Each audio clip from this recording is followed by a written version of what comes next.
ಇನ್ನೇನು ಬೇಸಿಗೆ ಆರಂಭವಾಗ್ತಾ ಇದೆ. ಬೇಸಿಗೆ ಆರಂಭವಾಗ್ತಾ ಇದ್ದಂತೆ ಆರೋಗ್ಯಕರ ಪಾನೀಯ ಮಜ್ಜಿಗೆಗೆ ಬೇಡಿಕೆ ಜಾಸ್ತಿ ಆಗುತ್ತೆ.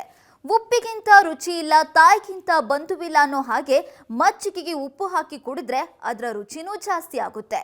ಆದ್ರೆ ಇನ್ಮುಂದೆ ಮಜ್ಜಿಗೆಗೆ ಉಪ್ಪು ಹಾಕಿ ಕುಡಿಯೋ ಮುಂಚೆ ಸ್ವಲ್ಪ ಯೋಚನೆ ಮಾಡಬೇಕಿದೆ. ಯಾಕಂದ್ರೆ ಮಜ್ಜಿಗೆಗೆ ಉಪ್ಪು ಹಾಕಿ ಕುಡಿಯೋದು ಆರೋಗ್ಯಕ್ಕೆ ಒಳ್ಳೇದಲ್ವಂತೆ. ಹಾಗಾದ್ರೆ ಯಾರೆಲ್ಲ ಮಜ್ಜಿಗೆಗೆ ಉಪ್ಪು ಹಾಕಿ ಕುಡಿಬಾರ್ದು ಅನ್ನೋದನ್ನ ಇಲ್ಲಿ ಹೇಳ್ತೀನಿ ಕೇಳಿ. ಮೂತ್ರಪಿಂಡದ ಸಮಸ್ಯೆ ಇರೋರು ಕುಡಿಬಾರ್ದು.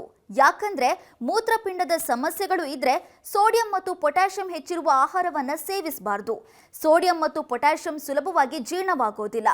ಜೊತೆಗೆ ಹೈ ಬಿಪಿ ಅಥವಾ ಅಧಿಕ ರಕ್ತದೊತ್ತಡ ಇರುವವರು ಕೂಡ ಮಜ್ಜಿಗೆಗೆ ಉಪ್ಪು ಹಾಕಿ ಕುಡಿಬಾರ್ದು.